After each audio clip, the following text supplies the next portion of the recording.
लेकिन मैं आपसे ये कहना चाहता हूं, जिस प्रकार रीवा के स्वास्थ्य मंत्री, उप मुख्यमंत्री इतने सालों से जो रीवा पे दाग लगा हुआ है कोरेक्स को लेके, अवैध नशे को लेके, वो दाग नहीं धो पा रहे। उप मुख्यमंत्री राजन शुक्ल जी से जानना चाहूंगा कि आप जिस रीवा के रहने वाले हैं, क्या अभी तक आप रीवा को नशा मुक्त क्यों नहीं बना पाए? यहाँ के सम्मानित कांग्रेस के पदाधिकारी साथी बता रहे थे कि जगह जगह क्वार्टर की तरह कोरस की बोतलें मिलती हैं नालियों में। तो क्या उप मुख्यमंत्री जी आज सक्षम है कि अपने रीवा शहर जहां से आप जीतते हैं, इसको लेके आप दिल से ईमानदारी से पहल नहीं कर पा रहे? तो ये बड़े दुख की बात है एक स्वास्थ्य मंत्री के लिए कि प्रदेश का उप मुख्यमंत्री, जिसके पास स्वास्थ्य विभाग है, वो अपना ही गृह जिला, गृह नगर को नशे से मुक्त नहीं कर पा रहा। बड़े शर्म की बात है। इस बारे में फिर कई ऐसे लोग जिनके भारतीय जनता पार्टी से तार थे, जो भारतीय जनता पार्टी के अल्पसंख्यक प्रकोष्ठ के अध्यक्ष भी रहे, तो मैं क्या बीजेपी से पूछना चाहता हूं कि क्या आप ऐसे लोगों क्यों आगे बढ़ा रहे? क्या कहीं ना कहीं आप परोक्ष रूप से बीजेपी की किन नेताओं का हाथ है और प्रदेश के युवाओं को आप क्यों नशे की ओर धकेल रहे हो? सरकार लीपापोती करना चाहती हर जांच को लेके। हमने सदन में प्रदेश की बात करी, 50 लाख नहीं 2 करोड़ से ज्यादा पैसे दिए होंगे भोपाल में। अगर ऐसे एसपी रहेंगे और ऐसे स्वास्थ्य मंत्री जो प्रदेश के स्वास्थ्य देख रहे, स्वास्थ्य विभाग संभाल रहे, उनके गृह जिले, गृह नगर के अंदर ही जगह जगह कोरेक्स बिक रही, नालियों के अंदर कोरेक्स की बोतलें मिल रही, ड्रग चल रहा, कोई बोल रहा स्पेन भी आ गया। तो आप ऐसे स्वास्थ्य मंत्री को आप लोग वोट देते हैं? यहाँ की जनता से पूछना चाहता हूं, जो आपके वोट में आपके घर के अंदर ही आपके युवाओं को नशे की लत के अंदर डाल रहा, नशे से बाहर नहीं कर पा रहा। मैं कहना चाहता हूं कि निश्चित तौर से एक बदलाव की आवश्यकता है। फर्जी वोट के जो तरीके हैं, जिस प्रकार से राहुल गांधी जी ने बताया,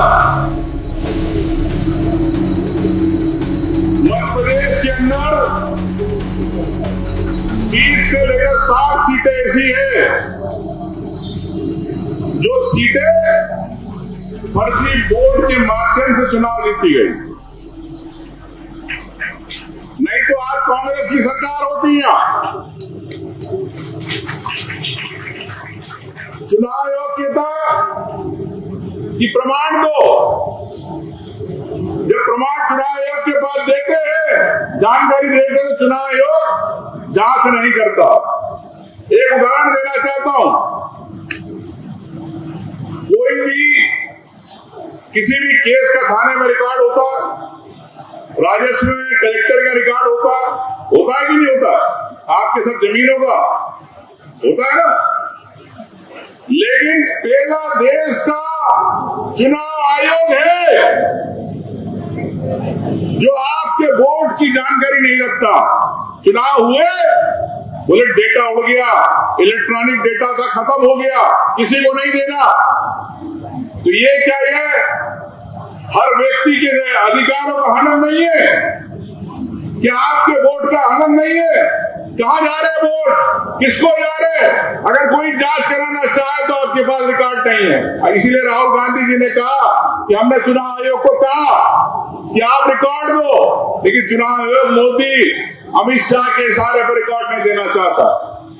मैं आपसे कहना चाहता हूं साथियों कि जिस प्रकार से हर समाज के साथ शोषण किया जा रहा है, अभी ओबीसी समाज के साथ पूरे प्रदेश के अंदर शोषण किया जा रहा। आज सुप्रीम कोर्ट ने कहा कि ओबीसी आरक्षण 6 साल के अंदर आप क्यों नहीं दे पाए। प्रदेश के युवा परेशान ने, धरना दे रहे, इंदौर में बैठ रहे, पीएससी परीक्षा में। उनके माँ बाप चाहते कि हमारा बच्चा डिप्टी कलेक्टर बन जाएगा, टीआई बन जाएगा, एसडीएम बन जाएगा, लेकिन उनके सपनों को नहीं देखा जा रहा। मैं आपको ध्यान दिलाना चाहता हूं, याद रखना, यही भारतीय जनता पार्टी के लोग, यही सरकार वकीलों को करोड़ों रुपए दे रही है सुप्रीम कोर्ट के अंदर कि ओबीसी को आरक्षण नहीं मिल पाए। ये मोहन यादव जी ओबीसी है, शिवराज ओबीसी है, लेकिन चले गए। शिवराज तो किसान का बेटा कहता था नहीं, लेकिन आज मैं आपसे कहना चाहता हूं कि ओबीसी की बात पे 22 सितंबर को आखिरी तारीख तय की गई।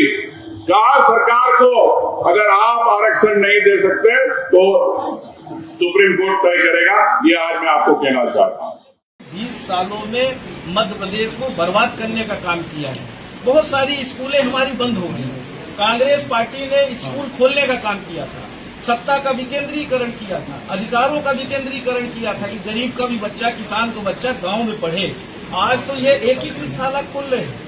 20-25 गांव के लोगों को पूरे ब्लॉक में एक स्कूल खोल के बसें लगा के, और बस आप पता करेंगे कौन संचालित कर रहा है तो आरएसएस और भाजपा का कोई नेता संचालित कर रहा है। इस तरह की लूट मची हुई है। तो अच्छी शिक्षा नहीं, अच्छी स्वास्थ्य व्यवस्था नहीं, अच्छी सड़क नहीं, बिजली नहीं, पानी के लिए यही रीवा जिले का एक उदाहरण हमने डाला था, वीडियो वायरल हुआ था। लोग कुंड से पानी निकाल रहे थे महिलाएं। तो क्या स्थिति है? और सरकार का पैसा पता नहीं कहाँ जा रहा है, कहाँ लुट रहा है। आज हमारे जो निराश्रित पशु है, किसान सबसे ज्यादा निराश्रित पशुओं से परेशान है। आप निराश्रित पशु आप कहीं भी देखेंगे, राष्ट्रीय राजमार्ग पे देखिए, प्रधानमंत्री की सड़क पे देखिए, एमपीआरडीसी की सड़क पे देखिए, गांव की सड़कों पे देखिए, और सबसे ज्यादा तो आप किसानों के खेत में मिल जाए। किसान अगर बोली करता है तो उसको 24 घंटे तकवारी करना पड़ता है, और सरकार फिर गौ कैबिनेट बनाती है, बड़ी बड़ी बातें करती है, और लोगों को, किसानों को कोई न्याय देने का काम नहीं करती, बल्कि सरकार गौ हत्याएं कर रही है। लगातार गौ हत्याएं करने का काम कर रही है। किसानों का बहुत बड़ा विषय है, पर सरकार सिर्फ इवेंट करती है। इन्वेस्टर्स मीट के नाम पे बड़े बड़े उद्योगपतियों को बुलाया जाता है, करोड़ों रुपए खर्चा कर दिया जाता है ठहराने, खिलाने पिलाने में, और रिजल्ट आप देखेंगे तो कोई रिजल्ट आपको दिखाई नहीं देता। ये मध्य प्रदेश की भारतीय जनता पार्टी की सरकार है। आज पिछड़ा वर्ग के लोग 27% कांग्रेस पार्टी ने आरक्षण लागू किया, 13% हाई कोर्ट में बीजेपी के लोगों ने रोकने की कोशिश की। आज सुप्रीम कोर्ट में हियरिंग है, 13% को होल्ड करके रखा है। आज कांग्रेस पार्टी की तरफ से वरिष्ठ अधिवक्ता श्री अभिषेक मनु सिंघवी जी खड़े होने वाले हैं, और ईश्वर से प्रार्थना है कि हो सकता है कि आज राहत मिल जाए। जो 13%, लाखों बच्चे प्रभावित हैं। रिजल्ट में पास होंगे 10,000 के आसपास बच्चे, और होल्ड करके कितने बच्चों का रिजल्ट रखा है? 1 लाख से ज्यादा बच्चों का रिजल्ट होल्ड करके रखा है। और 90,000 बच्चों का क्या होगा? सेलेक्ट 10,000 होंगे, और सब अपने आप को मान के चल रहे कि डिप्टी कलेक्टर बन जाएंगे, प्रोफेसर बन जाएंगे, पुलिस में अधिकारी बन जाएंगे, शिक्षा विभाग में मास्टर बन जाएंगे। पर जब रिजल्ट निकलेगा और 10,000 का चयन होगा, और 6 साल से जो प्रतीक्षा में है, उन बच्चों के साथ क्या होगा? ये भारतीय जनता पार्टी की सरकार हर मोर्चे में पूरी तरह विफल है। हम इस सरकार की घोर निंदा करते हैं, और आज जो यहाँ पे वोट सत्याग्रह के माध्यम से आज जो शुरू हो रहा है कि जनता अगर वोट देती है भारतीय जनता पार्टी को तो न्याय भी चाहती है।